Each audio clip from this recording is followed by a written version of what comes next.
Welcome in to Inside Carolina Postgame Live. The Tar Heels fall to Florida State 35-25 at home to drop to 3-3 on the season. I'm your host, Ross Martin. My co-host, Sean Drone. What's up, Sean? Lost for words again. another one of those feelings. Tough one. Yeah, man. I mean, it's just, even though we won last week, it's actually a similar feeling. Yeah. Like, we should have won this game, and definitely could have beat them, in my opinion. Yeah, we got a lot to talk about. We have a whole list of things to talk about. First, our sponsor, Inside Carolina Postgame Live, is brought to you by Blue Shark Vodka, smoothest vodka in the world. Right out of Wrightsville in Wilmington, North Carolina. Local, made with sweet North Carolina corn. Blue Shark Vodka, available in all 100 counties. Check them out, Blue Shark Vodka. All right, UNC fell 35-25. They were up 10-0 to start the game. Yeah. And they just couldn't get stops. Florida State quarterback Jordan Travis chewed up UNC for 145 yards. Let's go straight to some stats here. 35-25. Sam Howell, 203 passing yards, not a huge game through the air, 2 touchdowns. He rushed the ball 100 for 108 yards 11 times. UNC outgained Florida State 432 to 383. The running rush yards are pretty equal. UNC out through Florida State. Third downs. Florida State 7 for 10, UNC 7 for 13. The stats, we were looking at them, Sean. Neck and neck. Neck and neck. It didn't look like one team was more dominant than the other. And we talked about it a couple of weeks ago. I think the deciding factor was the turnover. I mean, early in the game, and I think that actually led to points.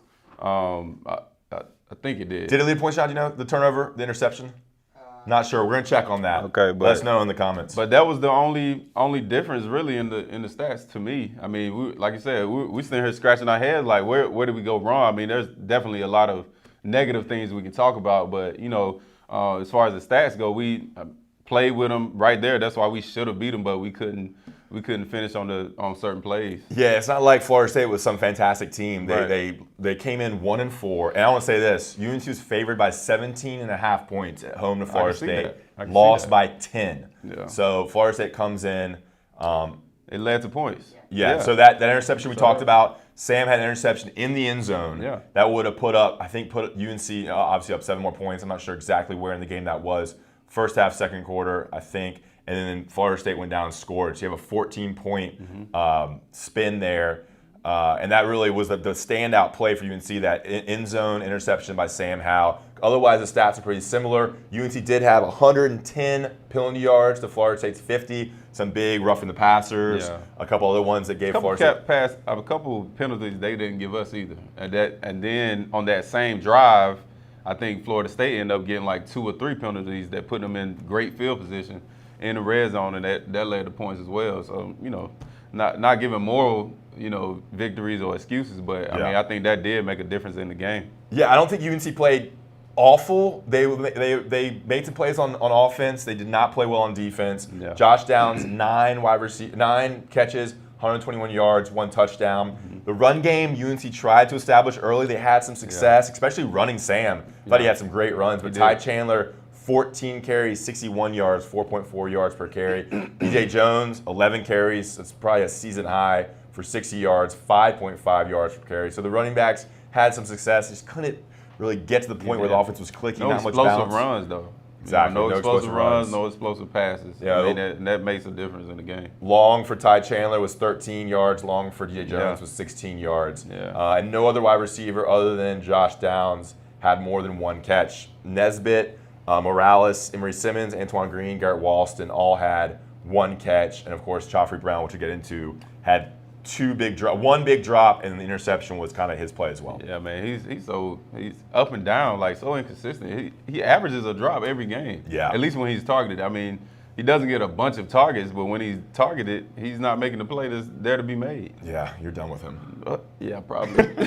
Yeah. Probably. Hey, we're going to talk a lot about kind of program and where UNC is now, 3-3. Yeah. And we thought they'd be 6-0 at this point. They've been favored in every game, and they're 3-3 with 3 ACC losses. Yeah. I believe they're now 3-2 in the ACC, or 2-3 in the ACC. Yeah. Thanks, producer John. But that's the frustrating part. You it's so much hype around it, right? Yep. And maybe that's all it was. It was hype, and we, didn't really have the talent to get to that point that they hyped us up to be. But I mean, I feel like we have some talent, but we choose to show up one Saturday, next Saturday we don't show up. And what sucks is a team like Florida State, 1-4, Yeah. one of the worst teams in the That you ACC, could've- comes in your home Right. with their fans Right. and leaves with a victory. And that's Maybe it was the rain. Yeah, that's right. Maybe that was it. Keep trying to find excuses. That's 2 losses in a row to Florida State, both very disappointing. Yeah. Mac Brown is 0-11 against Versus Florida State, and that's his yeah. alma mater. Yeah, that's terrible. So, something weird there. All right, let's get into key plays here. Key plays brought to you by Mac Brown. Yeah. Key plays brought to you by Blue Shark Vodka, smoothest vodka in the world, based out of Wrightsville in Wilmington, North Carolina. Connor Barth, UNC's famed kicker, who kicked with Sean, and it was my era at UNC, has partnered with Blue Shark Vodka. They've partnered with Inside Carolina. It's made with North Carolina sweet corn. It's mellowed for 28 days. It's smooth. It's accessible price point. It's available in all 100 counties in North Carolina. They're also in Vegas now. So if you're in Vegas, check out Blue Shark big Vodka. time. We've seen them all around tailgates. It's easy, great blue bottle. They come in a half gallon as well, and 2 different types of fists here. So Blue Shark Vodka, easy, soda water, little ginger beer, little fruit soda, all that good stuff. Blue Shark Vodka. We'll mention them again near the end of the show. All right, key plays. We have the segments. We have key plays. We have key players, but we're switching that up to disappointing players. Yeah. Then we're going to the takeaways. We'll get out of here with some big kind of broad scheme stuff. All right, key plays. We already mentioned it. The Joffrey Brown interception in the end zone. UNC was driving in the red zone or really close, about to score. Sam throws it, a 50-50 ball, and it wasn't Joffrey Brown's interception, Sam Howell interception, but it was his ball. John, you raising your hand? Yeah, I'm going to give the full context there. So Florida State was up 14-10.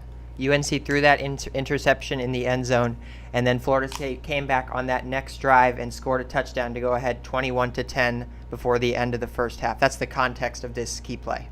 So they scored 3 straight touchdowns because UNC was up 10-0, and then they're down 14-10, and then went up 21. And 21-10, it was getting kind of ugly then. UNC responded in the second half by scoring. But that interception, like you said, momentum switches. Yeah, I mean, I think, again, Joffrey Brown, I think he's a good route runner.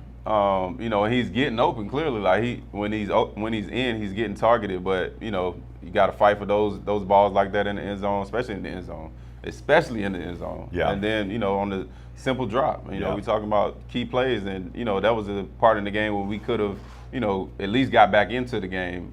We were still in it at that point, and it was a big drop. I think. Yeah. I don't know if it was third down or not, but that was definitely a turn in the game. We're going to tie these two together. So the interception was a kind of 50-50 ball. Should Sam throw? Yeah, I mean, it's a ball you think the receiver feel could like get. they should get. Yeah, so he missed that one. And the drop came, I believe, in the third quarter. Crossing route, had plenty of separation, right to his hands, and he dropped it. That's the case of yips. That's mental. Yeah.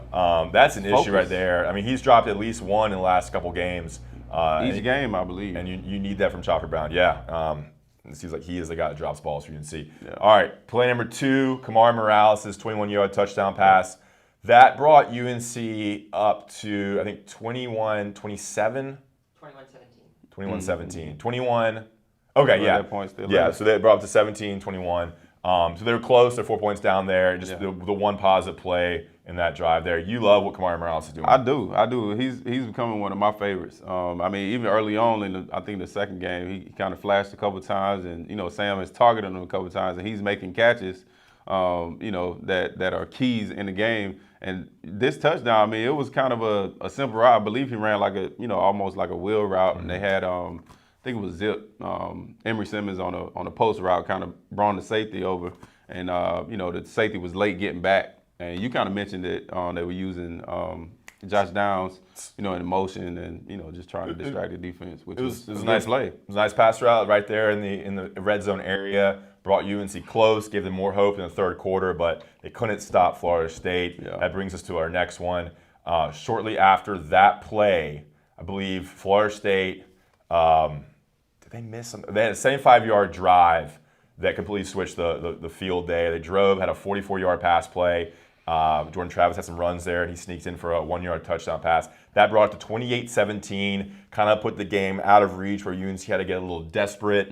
Talk about what you think Florida State did right on offense. And we're going to talk about Jordan Travis more, but what Florida State was doing, you thought? I mean, what other teams done against us that we couldn't stop, and that was running the quarterback. I mean, we seem to have a big problem trying to stop the running quarterbacks, and just the option, the RPOs, and the QB reads. Our DNs are getting watched down, or I think, and maybe to hit on it later, but just the DNs, they're getting put in binds with that QB read, because they're trying to make the tackle on a running back and trying to make sure the quarterback doesn't get outside.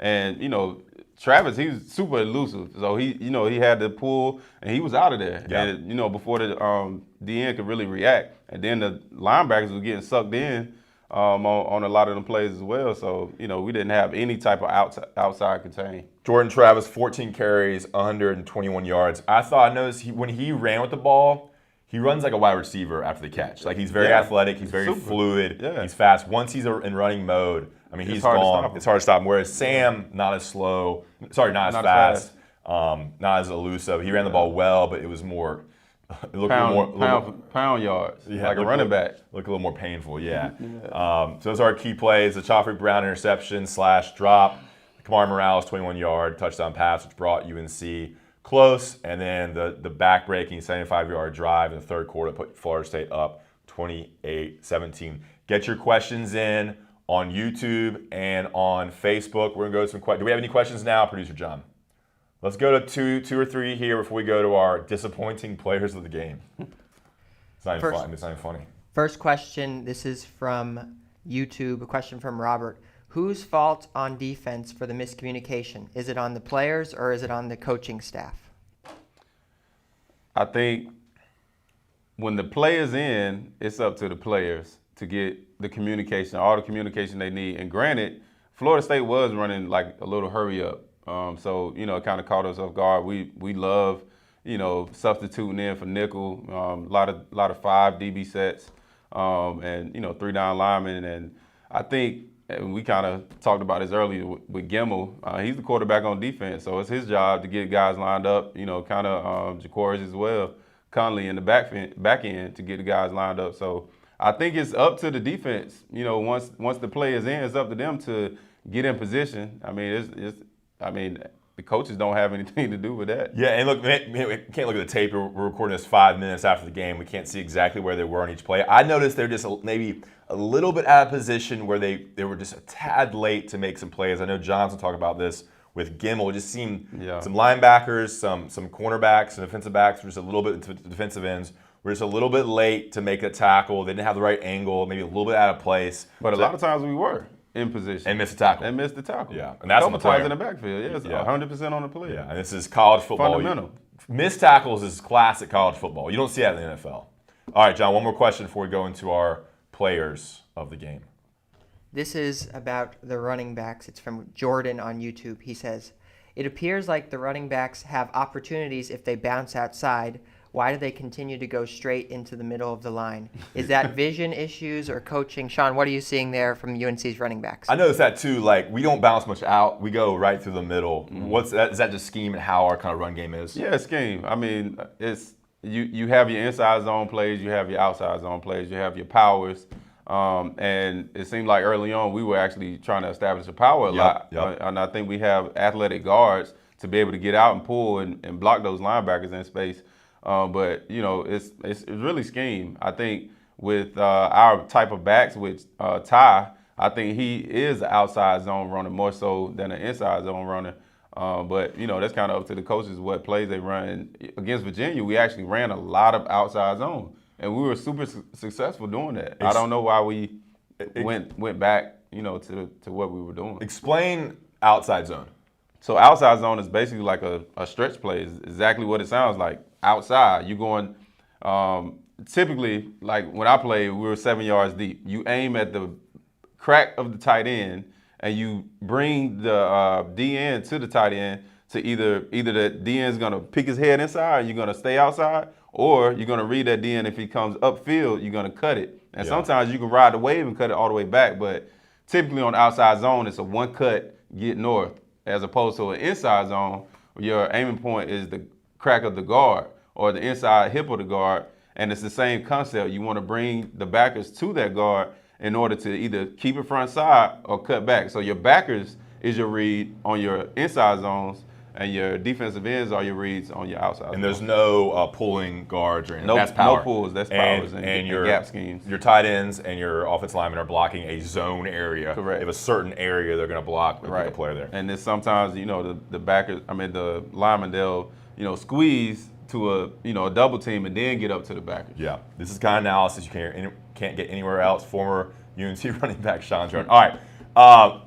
Get more questions in. Tell us where you're watching from. We used to do this. John and I used to do this on a basketball post-game show we used to do on Instagram. Tell us where you're watching from. We'll get more questions in. We'll get them flowing in. Let's go quickly through our disappointing players. Disappointing players brought to you by Jimmy's Famous Seafood. I'm not sure they're going to love their sponsoring such a negative type of thing, but they're sponsoring this show along with Blue Shark Vodka. They deliver anywhere in the United States, some of the best seafood off the coast of Maryland. Jimmy's Famous Seafood. They're huge Carolina fans. They have NIL deals with Dawson Garcia and Armando Baycott. They're supporting UNC players. Support them. Get crab cakes, actual crabs, dips, all these different sorts of crabs and crab cakes. Huge thing for dinner, for tailgates. Jimmy'sFamousSeafood.com. They deliver anywhere. They're efficient. They sponsor our podcast. They're sponsoring the Inside Carolina Postgame live show. Have you eaten that yet in Maryland? I have not been there, but I have ordered some Maryland crab cakes. We used to go there with Torrey Smith when, of course, they're big Ravens supporters as well. So when I was out there, they were big supporters of Torrey Smith. It's a great company, and they're huge Carolina fans. It's kind of random they're out in Maryland, but Jimmy'sFamousSeafood.com. They deliver anywhere in the United States. Support them. You support us. Allow us to do these shows. All right, disappointing players. We haven't talked about this yet. My disappointing player is outside wide receivers. We mentioned Joffrey Brown, but look, it's the Josh Downs show. Yeah. Where's Antoine Green? Where's Emery Simmons? They each had one catch. Where's Garrett Walston? Where are these deep pass plays that just change the offense? We don't have any of that. Almost hit Justin Olsen on a play. It was a little overthrown and maybe a drop there, but he broke the defense there. But we're just not connecting. UNC's not connecting on any deep plays. It's all a Josh Downs show, and he has some drops, and he's getting bottled up. Yeah. So I think the play of the outside receivers really needs to improve. You got to make catches and make yourself available and make a play for your quarterback. I agree. Producer John, your player. Yeah, we picked this because it's hard to pick a player of the game after a game like this. So my player who I wanted more from today was Jeremiah Gemmel. He's UNC's leader on the defense. It was hyped up a lot in the offseason. He was going to take over the reins after Chaz Surratt left. And his teammates talked a lot about his leadership capabilities, but you also have to be able to produce on the field. Today, Gemmel had 3 total tackles, 1 solo tackle. Just didn't hear his name a lot today on defense. And UNC needs someone in the middle of the defense who can make plays, chase down Jordan Travis. And I wanted more from him today. It just seems he's one of the guys that's a little bit out of position on certain plays, and sometimes he's taking the brunt here of the attack. But there's a lot of players that are out of position on defense. Sean, I would go with Tony Grimes. I think with a lot of the like Storm Duck being out, Tony Grimes has stepped in and been one of the key players for our defense, and he makes big plays. No down against him, but today. I felt like he was in position to make a lot of tackles for stops, and that was our problem on defense. We couldn't stop him. I wouldn't say third down. We couldn't stop him in general. But he had a lot of missed tackles, open field tackles, in the backfield tackles for losses that could have changed the game, and he just didn't step up to the plate and make those plays. So many back-breaking third down runs by Jordan Travis that is so frustrating. I feel that's been the theme of kind of Jay Bateman's defense. Okay. Any more questions we got? Let's get a couple more questions in here. We'll do 2 more segments of questions here. I'm kind of multitasking. This is a question from YouTube. It's from JT. He asks, is this a problem with recruiting or a problem with player development? I know UNC is not where they want to be at this point in the season. So looking at the bigger picture, is this UNC with some recruiting misses, or are they recruiting guys and they're just not developing where they need to be? So I think the issue is the players, the really good players they've recruited, they're just still young, and that's the issue. I think we were kind of were too early on some of these players. The Tony Grimes, some of these outside receivers. A lot of these guys are young, athletic players in defensive line, true freshmen. Javari Ritzy, we're playing a lot of young guys. Desmond Evans, sophomore. These guys are young. I think we, as the media, expected a lot from them too early. They're not there yet. You would hope the way this program is trending that the great recruiting classes, when they're sophomores, juniors, seniors, is when they'll develop. What's your take on that? No, you hit it right on the head. Yeah. I don't have anything after that. No. John, any more? This question is from John Sparrow on YouTube. He asks, do our schemes fit our personnel? Seems like we're trying to fit a square peg into a round hole on both sides of the ball. From your perspectives, guys, what do you think about the scheme? Is it just not working with who UNC has? Let's go with offense. I think that's fair. That's a fair assessment. I think with the offense in general, early on, we talked about in the earlier shows, we just don't have an identity because of the key players that we lost. I think in moving forward, this is a test run really, trying to figure out who our players are, how we use them. I think training camp is a good way to figure that out, but not enough time because those are live bullets, and you really don't get to see how a player will react. How they'll be able to do schemes against defenses. So I really don't think that's a. I think one of the issues is the fans and the media are expecting this explosive offense that they had last year. Yeah. And the personnel is so different. It's different. There's, those three of those guys are starting in the NFL. I mean, Javonte Williams, Michael Carter, and De'Ami Brown are starting in the NFL. And we don't have that explosive offense and that deep receiver to run some of the same stuff. So, that's the square peg, round hole. Yeah, that's fair. I think right now they're going with hot hand.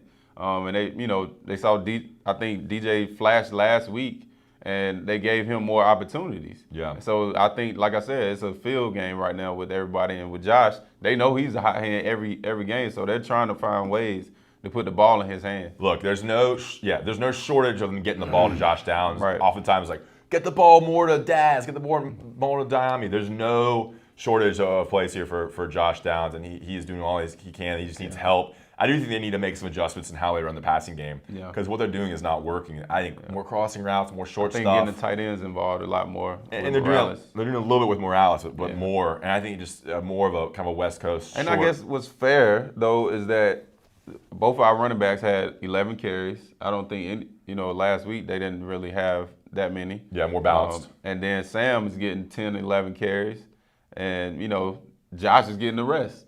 So I guess the players that they're wanting to get the ball into their hands, they're getting the ball. But, when there's opportunities to be made, the receivers weren't open either. The run game is definitely not as explosive. That's really affecting anything. Let's get one more question. Get your questions in. Tell us where you're watching from. John. This question is from Damien on Facebook.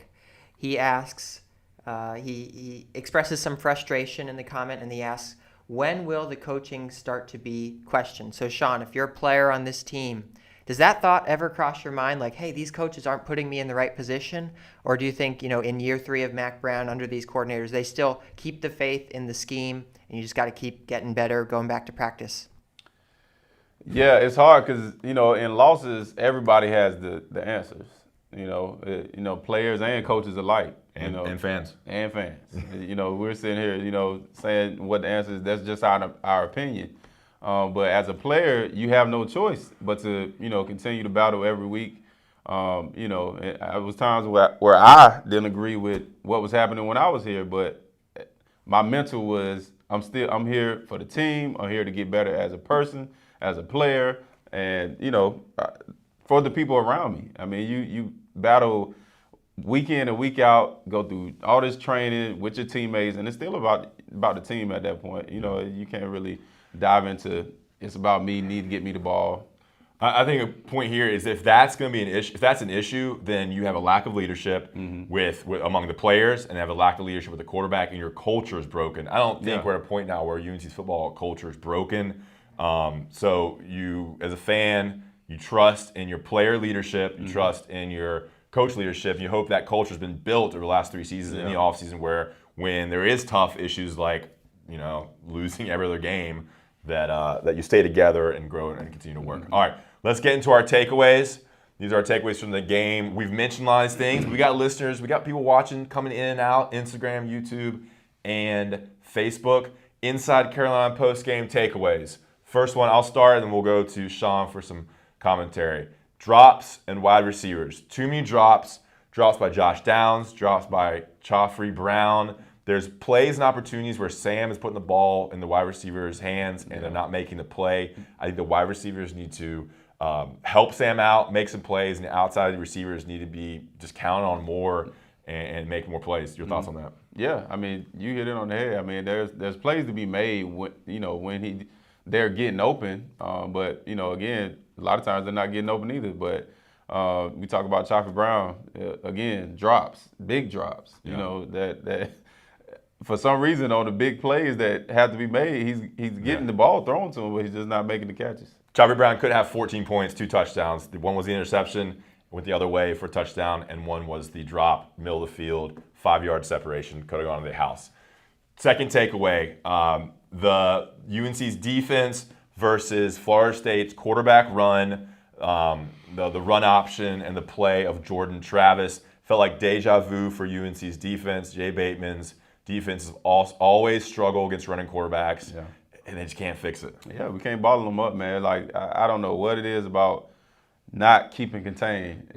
I don't know whether DN's just getting nosy, like, with running quarterbacks, they're moving all over the pocket. So I understand, like, the DN's wanting to get in, on the play and to stop them. But, when your job is to keep contained and not, especially against running quarterbacks, to keep contained on the outside, you got to be out there to make that happen. That's setting the edge, right? Yeah, setting the edge. Yeah. You got to know your role, do your job, and that prevents You can't these do things. everybody else's job. That's you hit the nail on the head. You can't do everybody else's job. You got to do your job, and if that is just holding this left tackle so that the quarterback doesn't leak out, you got to do it. Yeah, I don't know if y'all noticed, but he said I've hit the nail on the head about 3 times now. My man. Yeah, My man. Learn Get better. I see you. Learn a lot from Sean here.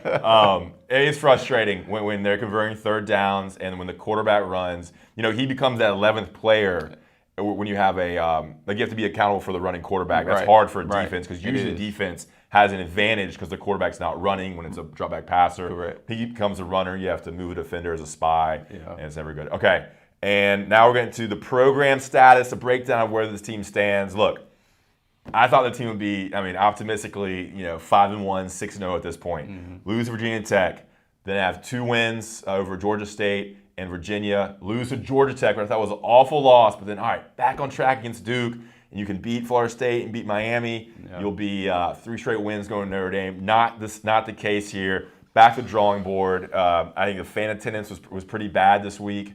So you're seeing some disinterest, some apathy. You just hope that doesn't go onto the team. Trickle down. John?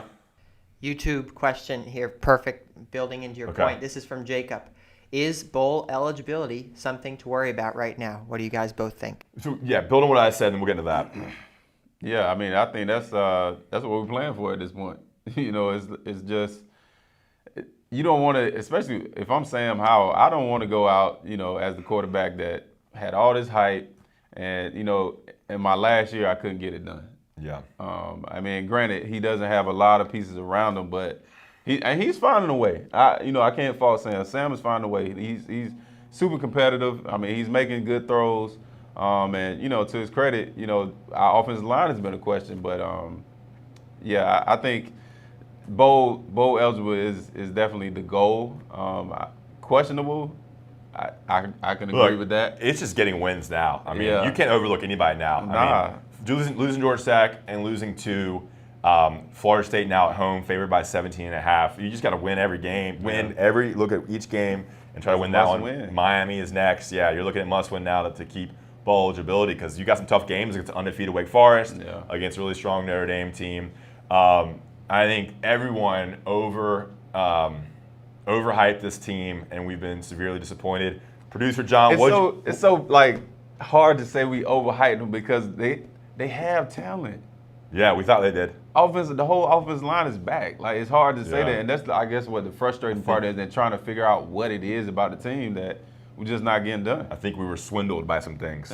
John, what'd you tell me on the walk over here? What did I tell you on the walk over here? Yeah. What I can tell you is the question of the day, or this is the comment of the day on Facebook. This is the comment of the day. I love this from Carl. He says, "What's that bowl in Shreveport nobody likes going to? We'll take it." Were you in that one? No, we almost went to that one actually. Yeah. Yeah, I forget. I think we ended up. That going was to a Meineke. Fedora. That was a Fedora. No, we almost went to it when I was here. Yeah. Yeah. That's a crappy bowl. I don't even know if that exists anymore. Shreveport. I'm not sure that town exists anymore.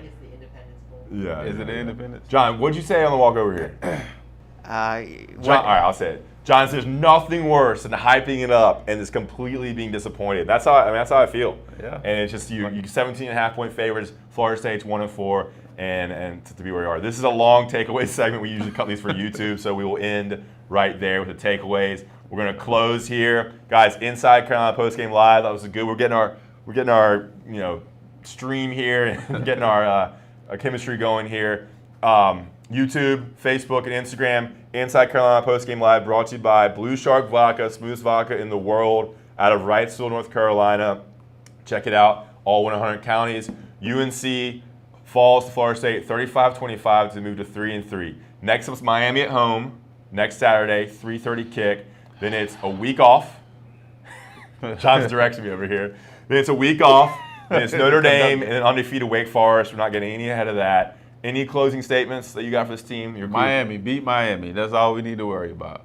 Yeah, and hopefully have a little bit better weather. It was rainy. There was a questionable crowd. We need y'all out. We Yeah. can't give up on the boys, man. Yeah. Hey, look, I will say this. They didn't look awful.